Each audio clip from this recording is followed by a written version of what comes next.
All right, let's talk about my wonderful and brilliant life. Where shall we begin? Let's talk about obsession. When, for example, a man will think night and day about nothing else except the moon.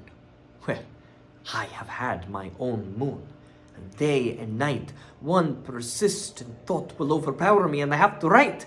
I have to. And no sooner have I written one story than I have to write another, and then a third, and after that a fourth. I write constantly as if I'm in a relay race, and I can't stop. What's so wonderful and brilliant about that, I ask you? What a cruel life. Here I am with you, all excited. Yet the whole time, I'm thinking about some unfinished story I need to return to. You see that cloud up there? The one that looks like a grand piano? I think I need to put that in a story somewhere. How a cloud was sailing by that looked like a grand piano. The smell of heliotrope. Right away, I'll take a note. Sweetish scent. Pinkish purple. Use it to describe a sunset. And when I'm not working, I'll run off to the theater or go fishing to rest, to lose myself. But no, there it is, like an iron cannonball casting around in my head. And already I'm pulled back to my desk. And again, I have to write it down. I have to write. I have no peace from myself. I feel that I am devouring my own life, and to get that sweet honey that I give to my nameless, faceless public, I have to I'm gathering pollen from my best flowers, and then tearing up those flowers and trampling their roots. Now, really, am I not crazy? Do my nearest and dearest treat me as if I were a sane man? What are you writing now? What new gift will you bestow upon us? And so on and so on. Over and over again, always the same thing.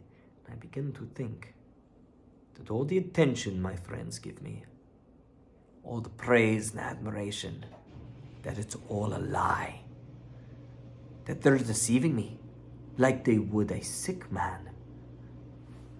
And sometimes I'm terrified that what they're really going to do is sneak up behind me and grab me and carry me off to a madhouse like that poor soul in Gogol's story.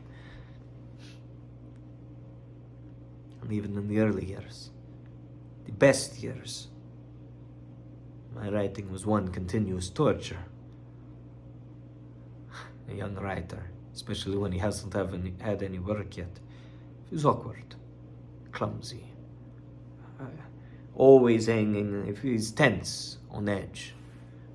He's always hanging around other writers and artists, unrecognized, unnoticed, afraid to look anyone in the eyes, like a compulsive gambler who has no money.